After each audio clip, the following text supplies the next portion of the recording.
بسم الله الرحمن الرحيم. ازيكم يا حبايبي؟ عاملين ايه؟ يا رب تكونوا بخير دايما. شايفين بقى البوكيه جرنيه اللي قدامكم ده؟ تحفة. هي هتعملي ايه النهارده؟ هعمل لكم الفسيخ، والناس اللي بتقول لي يا وخي والحاجات دي اتفرجوا برضو على الفيديو هتستفيدوا. هنا هعمل النهارده الفسيخ بطريقه سهله جدا جدا وجميله، وبجد والله ان شاء الله باذن الله اضمن لكم الوصفه. يعني انا هصوره معاكم دلوقتي وعامل لكم فيديو تاني وانا بفتحه ان شاء الله بعد 12 يوم او 13 يوم ان شاء الله هفتح عليه باذن الله. هنا جبت الفسيخ، غسلته كويس جدا، حلو جدا، ونشفته، سيبته ليلة كاملة ينزل ايه الدم بتاعه. يعني حطيته في العلبة دي زي ما انتم شايفين على دماغه كده عشان ينزل الدم اللي فيه. ولو فضل حاجة ما نشفتش هو كده كده هينشف معاكم، لان الجو بقى حلو بقى، ما بقاش ساقع قوي، الجو بقى حر شوية، فهي ايه هينشف معاكم بسرعة. لو في شوية مية ولا حاجة كده على راسه كده، فانا بنشفها بمنديل، ولو في حاجة في الخياشيم بتاعته بشيلها برضو دم او حاجة، فبنشفه كويس. هعمل له الخلطة بتاعته عبارة عن ايه؟ عبارة عن ملح خشن وشطة وبابريكا وزيت وشوية كركم. طيب الملح لازم يكون يا جماعة خشن، ما يكونش ملح ناعم، عشان الفسيخ يبقى مظبوط معاكي في حدقه، وما يبقاش مملح قوي. يعني عشان الملح الخشن ده بيظبط الملح جدا. ماشي. هفتح بس الراس بتاعته شويه كده واحشيها جامد كده من جوه كده بالشكل ده. اصلا الخلطه بتاعته شكلها بيفتح النفس من غير اي حاجه. لتاني مره بقول للناس اللي بتقول يا وايه القرف ده والحاجات دي، اتفرج على الفيديو الاخر وان شاء الله هتعجبك الوصفه باذن الله. عايزه اقول لكم يا جماعه ان الفسيخ مش حاجه منتنه، الفسيخ يا جماعه مملح زيه زي اي حاجه مملحه. هنا انا ملحته كله كده بالشكل ده كده، وحاولي تمشي على جسمه كده، ولا هدلك بقى ولا هعمل مساج زي اللي بيعملوا ولا اي حاجه.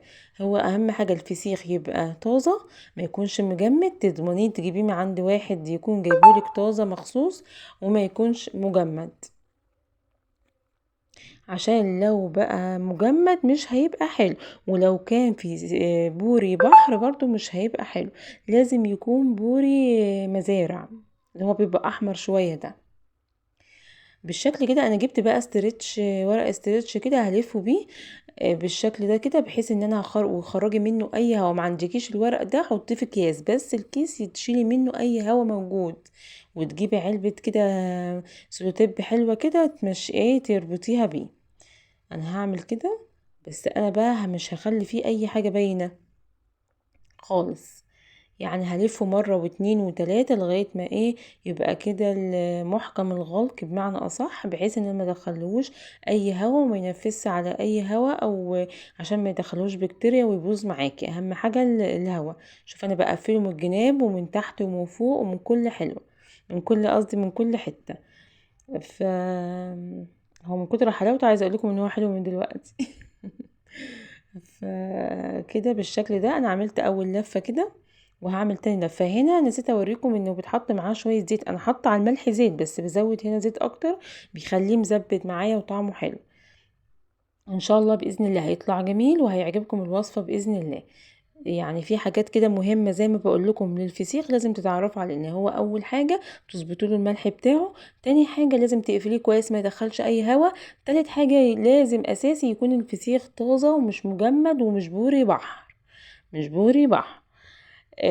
خلاص كده لفناه، هنحطه بقى في كيسين تلاتة على بعض كده. وبعد كده عايزه تسيبيه زي ما هو كده سيبيه، عايزه تحطيه في حل في علبة عندك وتركنيه في المطبخ حطيه، عايزة تحطيه في اي حاجة محكمة، حلة كبيرة، اي حاجة. اهم حاجة ايه تقلبيه من وقت للتاني، يعني ما تسيبوهوش كده بقى، لازم تقلبيه من وقت للتاني. هنا انا حطيت له كيسين وهزود له اكياس تانية علشان برضو يعني ايه ما ياخدش وقت معايا بالشكل ده كده. بتمنى الفيديو يعجبكم وايه، والسلام عليكم ورحمة الله وبركاته.